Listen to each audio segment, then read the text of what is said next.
What if noong nag-haul up kayo doon sa Aguinaldo po yun, ano? Eh, walang dumating na crowd sa labas. Ano bang plan B nyo noon? Nako, Attorney Ferdinand, talagang masaya ako na naitanong ninyo yan. No? Yun ang tingin ng karamihan, sinulat, ni-report sa media, na para kaming mga daga na naipit sa krami ng Aguinaldo. Medyo hindi po totoo yun. Ayun, maganda yan. Ha? Buti na mag-clear up natin yan. Reform the Armed Forces Movement ay isinilang nung nagkaroon ng karamdaman si President Marcos Sr. Pag may karamdaman ka, there's a diminution of control. Kahit na gaano ka galing kang leader, pag may karamdaman ka, di ka makatulog, di ka makain, di ka makaisip, di ba? Di ka makapagtrabaho. So, paano mo gagampanan yung tungkulin mo? Kami naman, mga sundalo kami noon. Imagine mo, Attorney Ferdinand, kaharap namin yung mga rebelde, mga kriminal na sinasabing may pinaglalaban, no?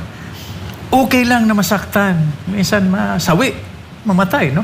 Yung rebelde at yung sundalo, no? Ganon, no? Pero ang hindi katanggap-tanggap sa amin noon ay pag ang nasasaktan, lalalagay sa alanganin yung buhay, yung kalayaan, yung ari-arian, yung mga inosenteng sibilyan, bata, matanda, babae, lalaki, na nahuhuli sa crossfire sa isang armadong tunggalian na hindi naman sila ang nag-imbento. So yun ang nag-udyok sa amin na buuhin yung reform, the Armed Forces Movement. So balik tayo dun sa katanungan mo, Attorney Ferdinand. Sa EDSA, nandun kami katulad ng milyon-milyon na Pilipino na hindi lamang sa Epifanio de los Santos Avenue, kundi mga EDSA sa buong bansa at sa buong mundo. EDSA became a symbol, a figure of speech. So we were there together. I'm sure wala ka pa siguro na. For sure po. Nasaan ka? We were there for something, not against something. At siguro mamaya, pwede lang talakayan na. Madaling maghanap ng away at, di ba? Kundi to define what you are for. And we went there for change.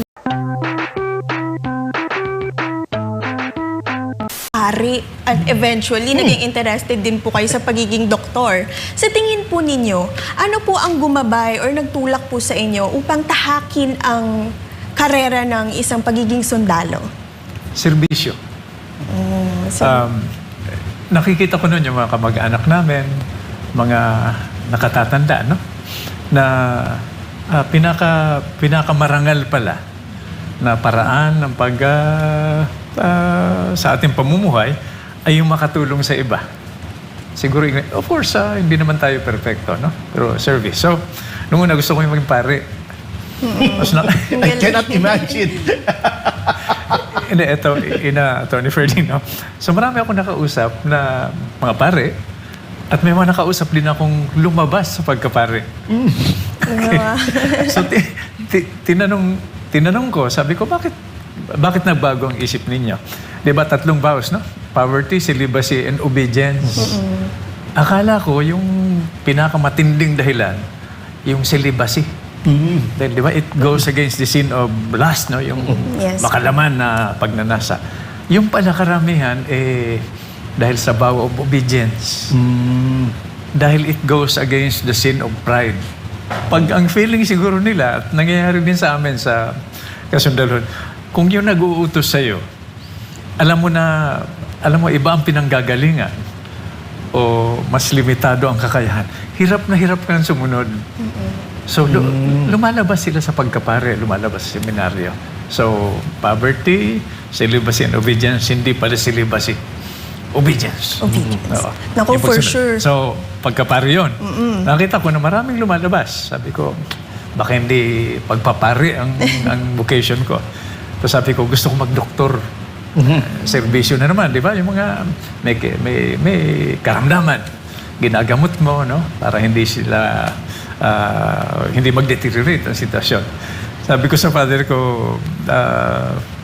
gusto ko po mag-doktor. Sabi niya, pag nag-doktor ka, dahil panganay ka, hindi na mag-aaral yung mga kapatid mo. Dahil mahal ang medisina nun, di ba? Hanggang yun naman. Hanggang yun. So, sundalo lang yung aking ama.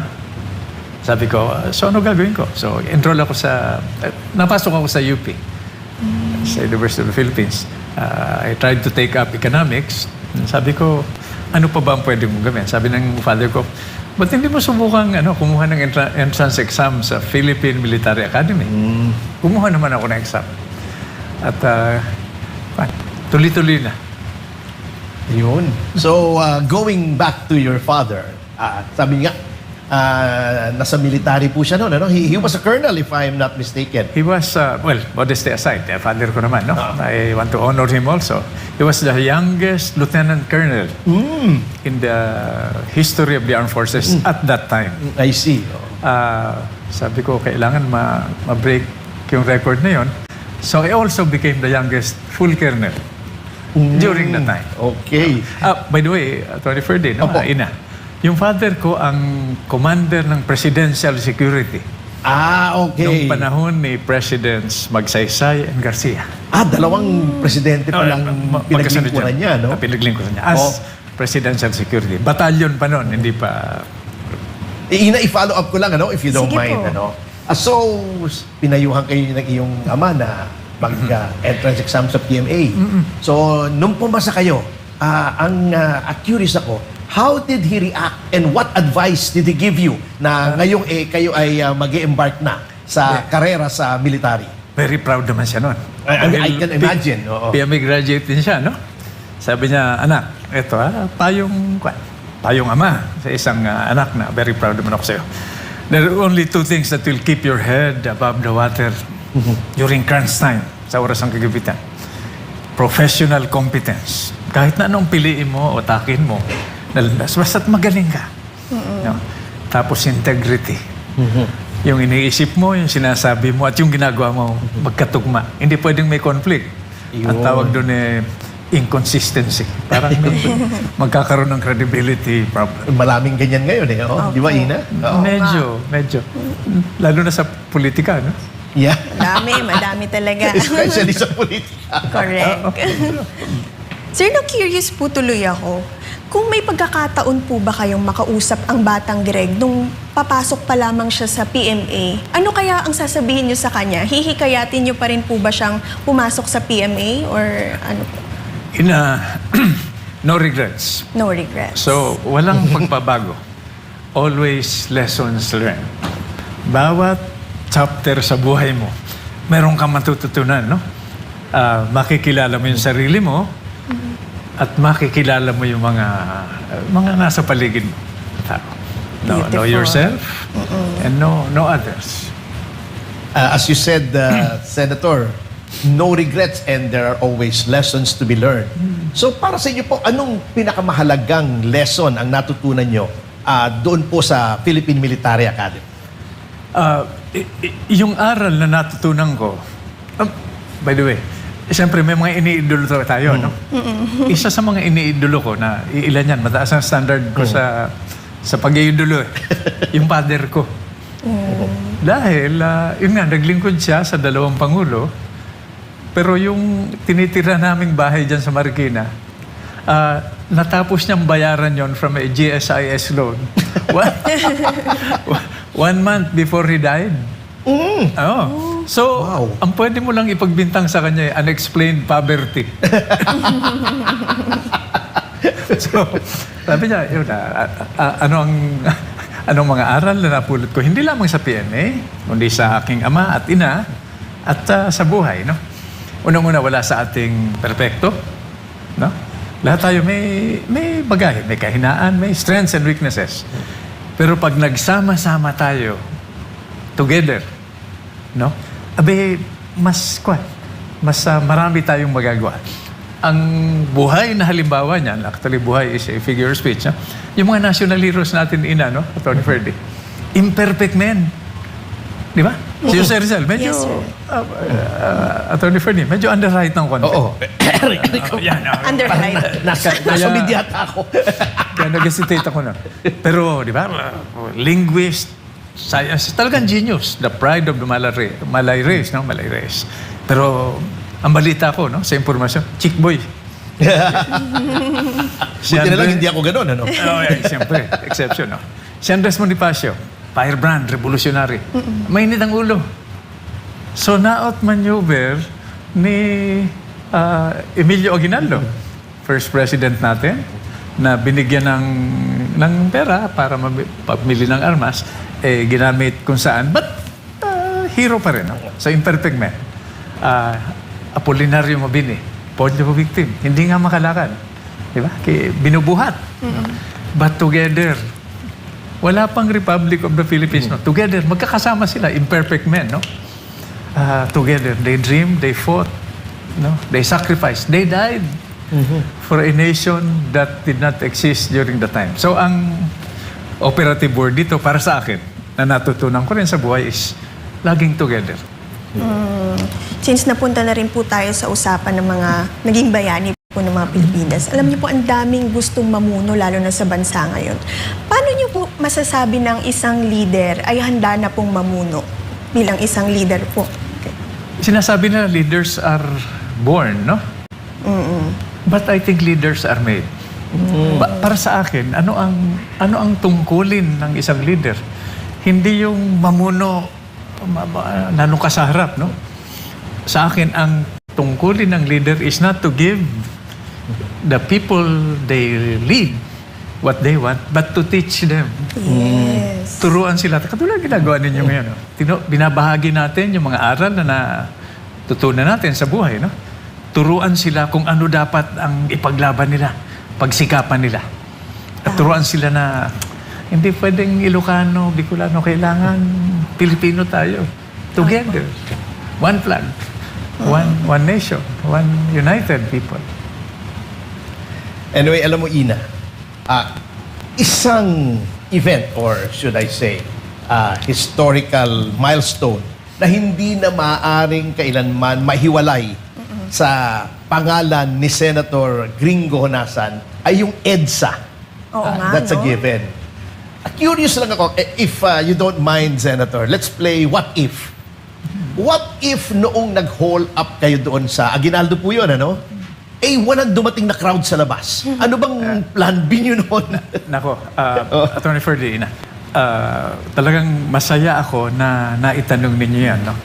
Yun ang tingin ng karamihan, sinulat, di-report sa media, na para kaming mga daga na naipit sa krami ng Aguinaldo.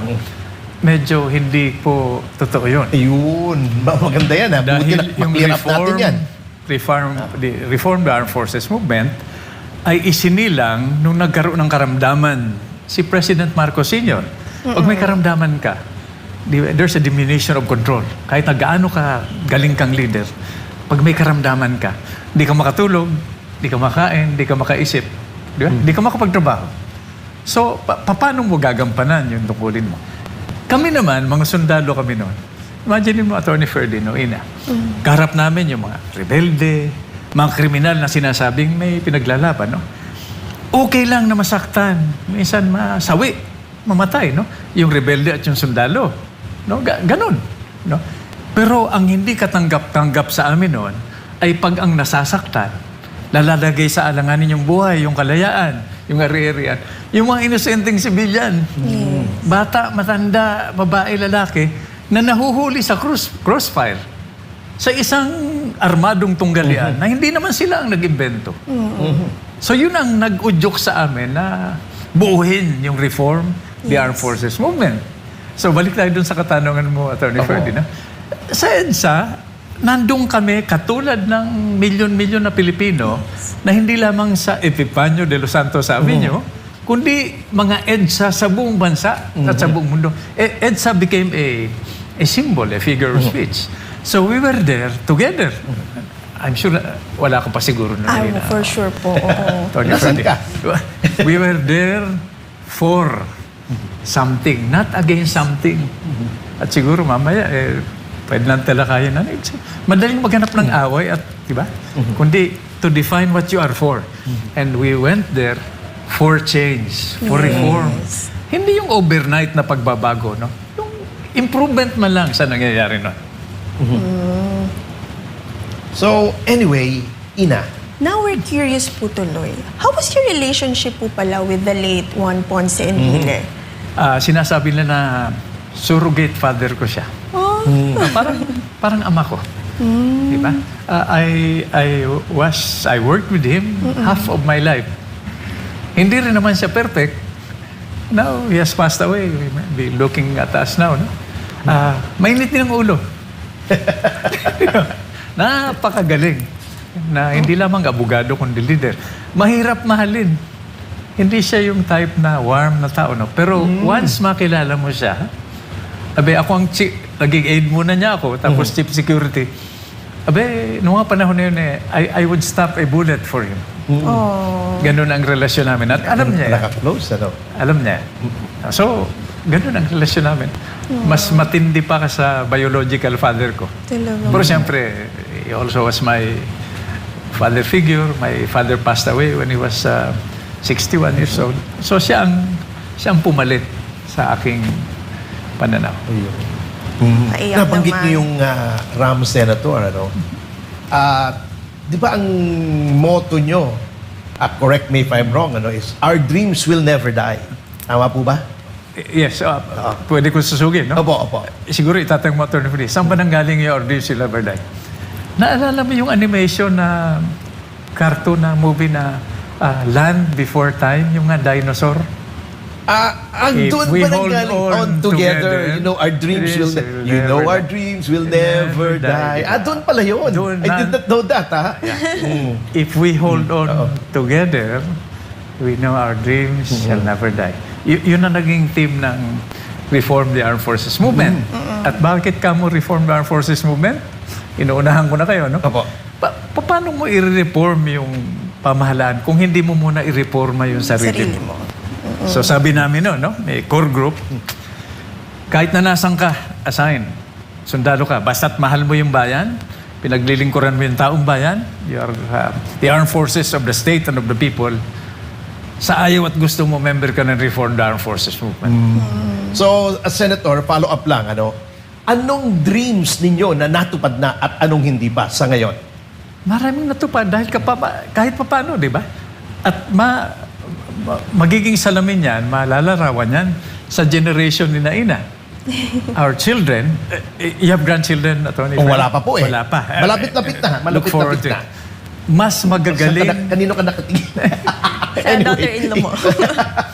mas magagaling yung mga anak natin sa atin. So imagine mo yung mga apo natin. Awesome. Dahil sa technology, di ba? Dahil sa halimbawa na ipinakikita nung nakaraang generasyon tayo. Our generation did a lot of good things, no? Pero our generation also did a lot of not so good things. So, yun ang puno at dulo niya, no? Oo. Sir, bilang isang sundalo, ilang beses na po kayong nasugatan sa aktwal na labanan, no? So, ano po yung itinuro ng mga karanasang ito sa halaga ng buhay? Bill of Rights. Di ba? Article 3, Section 1. Wow. Life, liberty, and property. Pag sinabi ko sa iyo, Ina, na nakasalalay dito sa gagawin natin, sa pinag-usapan natin, yung isang buhay, tabi na lahat. Life, liberty, and property. Ngayon, idadagdag ko lang, Atty. Freddy, mas familiar ka rito, no? Manghiram tayo dun sa Western tradition. Life, liberty, property, and the pursuit of happiness. Ano ang silbi ng buhay? Kalayaan at ari-arian kung hindi ka masaya. Mag-iinit pa rin yung ulo mo, di ba? Kung hindi ka happy. Yun. O nga, no? Tama. Wow. Makes sense. Anyway, Ina, na-erase mo na rin yung natamaan siya ng bala, no? By the way, Oo. sorry. Sige, Kung saan ako napupunta. Kayo na bahalang pagalitan ako. No, Hindi po. Hindi, Ang dami okay naming nalalaman na hindi namin alam Mabuti na dati. itanong mo yan dahil nung naging commandant ako ng Special Operations School sa Fort Magsaysay, di siyempre nagtuturo ako. Apo. Sabi ko sa mga estudyante ko, huwag kayong mag-alala, huwag kayong matakot masyado pag tinamaan kayo ng bala. Hindi ganun kasakit.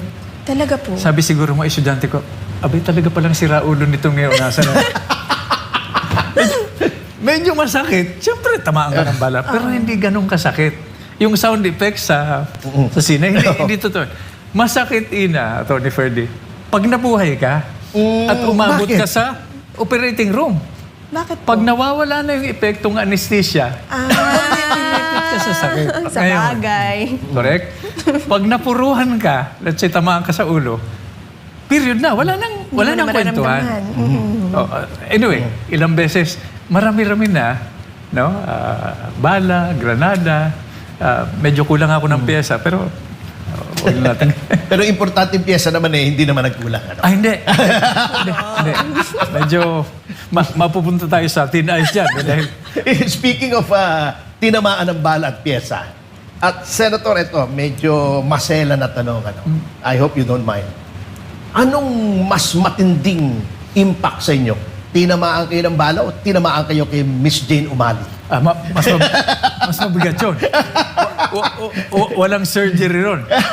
Pag napuruhan ka, that's it. Pwede bang ikwento ninyo? Mukhang, alam mo yung Oo story, nga but I think our viewers will be interested dun sa love story ninyo. Nasa Fort Magsaysay ako. You listen to this, ang ganda nito. Duty officer ako. Pinatawag ako ng commanding general. May inimbita silang mga Red Cross employees. Ako naman, sabi niya, duty ako sir. Hindi. Sabi niya, the general is asking you to attend. Nakita ko yung wife ko. Ngayon, 52 years na kaming kasal. Wow, grabe. 5 years na. Sana ano? all, no? Anyway, Oo nga so siguro ganun nangyayari pag love at first sight. No? Sabi ko, nakaka-relate ako, Red Cross. Kinabukasan, kasabay ako noon na malengke namin, yung mess sergeant. Para pumunta sa palengke ng Kabanatuan para maghanap ng roses. Grabe. Nabili ako ng isang rib ng sigarilyo. Hindi ako ng sigarilyo, para kunin yung palara. Yung cellophane na balot. Okay. Dahil sa palengke, walang mga flower arrangement to, no? Pambalot dun sa bouquet. Pinuntahan ko sa Red Cross Kabanatuan at yan. Wow! Tapos, Palara. yung cellophane. 1 year, pumunta siya ng Canada. Medical technologist kasi siya. Okay. So 1 year kaming iwalay. No? Tapos, tinamaan ako. My first gunshot wound. Okay. So, umuwi siya. Nag-usap kami na wag na siyang bumalik. Got married.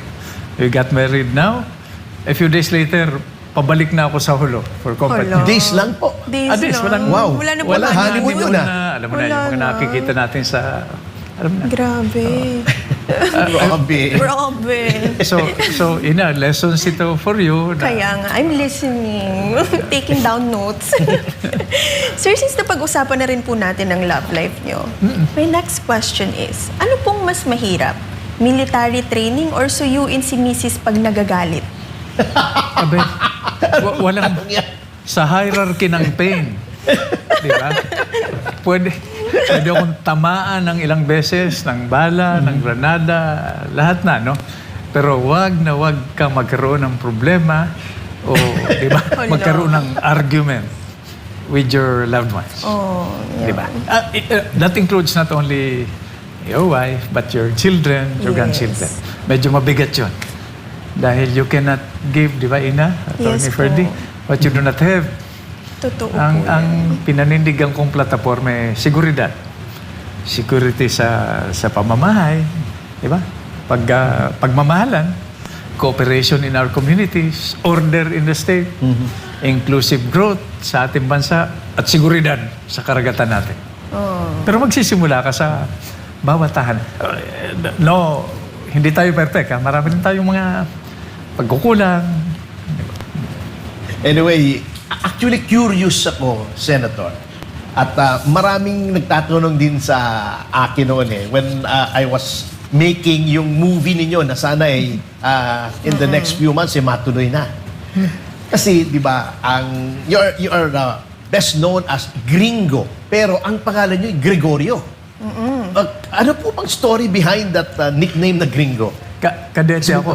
Kasi medyo malayo di ba? Gregorio, di ba? Usually, Hindi. Gregorio, Oreo, di ba? Gringo. Opo. Nung kadete kami, Tony Ferdy, uso na yung spaghetti westerns. Oh. So, di ba, Gringo, I kill you for money, but because you are my friend, I kill you for nothing. Gringo. Gringo is in term for Americans crossing the Rio Grande. to yes, Mexico. yes. Okay. Sabi ng mga upper class ko noon, Gregorio, Diba? Hindi masangsang ang amoy ng first name mo eh. I-glamorize natin, gawin natin gringo. And it stuck. Pati sa combat duty, pag naka-uniforme ka, pag nasa field ka, during formal occasions, hindi na family name ang nakalagay dito sa akin. It stuck. Gringo na talaga. From PMA pala yan. PMA from Akala nung iba kasi, noon lang RAM era. Hindi. Yung pala. From PMA pala yun, Ina.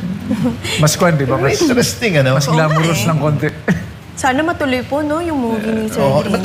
matutuloy yun. Manifesting. Sir, speaking po of movies, kapag magiging pelikula ang buong buhay po ninyo, sa tingin po ninyo, ano ang pamagat nito? Actually, ang mas nakakaalam niyan, that question is, the answer is above my salary grade. Nakakaalam niya sina Atty. Ferdy, no? Pero sabi ko kina Atty. Ferdy, nung pinag-uusapan kung paano gagawin, i-humanize ninyo dahil tao lang ako eh, di ba? Di ba? Nagagalit din, sumasaya, happy rin, di ba? Mababaw ang kaligayahan. Huwag nating gawing, alam mo yung superhero na hindi tinatalaban ng bala, hindi nauubusan ng bala, yung pasirko-sirko. Huwag naman ganun dahil ang purpose ko naman nun, di baling hindi kumita sa takilya.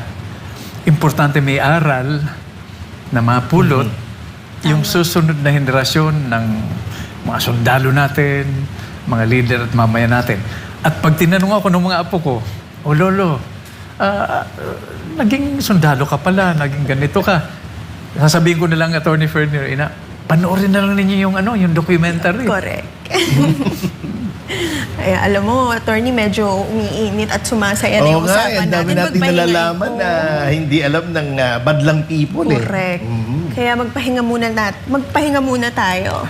Lalo na si Senator. Oo naman. Medyo break po muna tayo, Ina. Oo. Yan, tuloy lang ang ating kwentuhan kasama si former Senator Gringo Honasan. Pero saglit lang, magbe-break lang muna tayo. Pagbalik natin, mas marami pa po tayong pag-uusapan.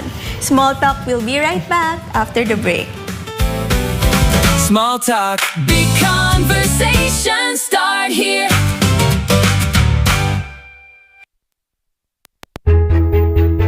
Pagod? Nanunuyo ang lalamunan? O baka naman nahihirapan kang mag-focus sa ginagawa? Kapartner, baka naman dehydrated ka na. Ang katawan natin ay binubuo ng halos 60% hanggang 70% na tubig. Kung walang sapat na hydration, parang sasakyang walang gasolina ang ating katawan, hindi makakaarangkada. Bakit nga ba mahalaga ang tamang hydration? Hindi lamang ito pamatid uhaw dahil nakatutulong rin ito sa pagdaloy ng sustansya sa katawan, pagpapanatili ng tamang body temperature, at pagpapakinis ng kutis. Kaya't huwag nang hintayin pang mauhaw ka bago uminom. Ang pagkauhaw ay babala na ng iyong katawan na ikaw ay dehydrated na. Ang standard na payo ng mga doktor ay 8 baso ng tubig ang dapat inumin bawat araw. Pero tandaan, depende ito sa iyong timbang, edad at kung gaano ka ka-active. Samantala, narito ang ilang gabay para manatiling hydrated. Simula ng araw sa isang basong tubig. Magbaon ng sariling tumbler para siguradong may maiinom saan man magpunta. At hanggat maaari, piliin ang tubig kaysa mga matatamis na inumin. Kaya mga kapartner, manatiling hydrated para makaiwas sa mas malalang sakit at upang maalagaan ang iyong kalusugan.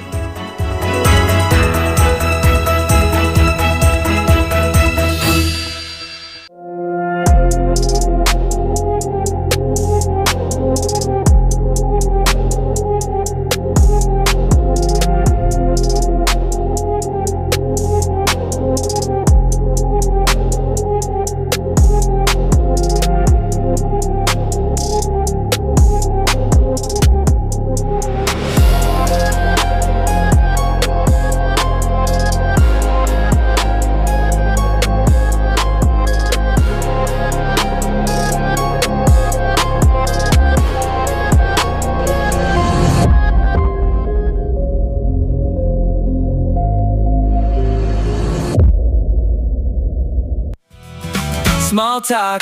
Big conversations start here. Ayan, at nagbabalik po tayo sa Small Talk. And of course, kasama pa rin natin ang ating panahuhin na walang iba kundi si former Senator Gringo Honasan. Yes. Idolo nating lahat. Anyway, I'll start it this time, ano? Alam nyo, pumunta na rin tayo sa mga backstories, Senator. Isang iconic image sa inyo na yung mga tao ay hindi nalilimutan, yung nag-skydive kayo nang may kasamang Wow. ahas. Hala. So, ano bang storya behind that? At curious po. Okay.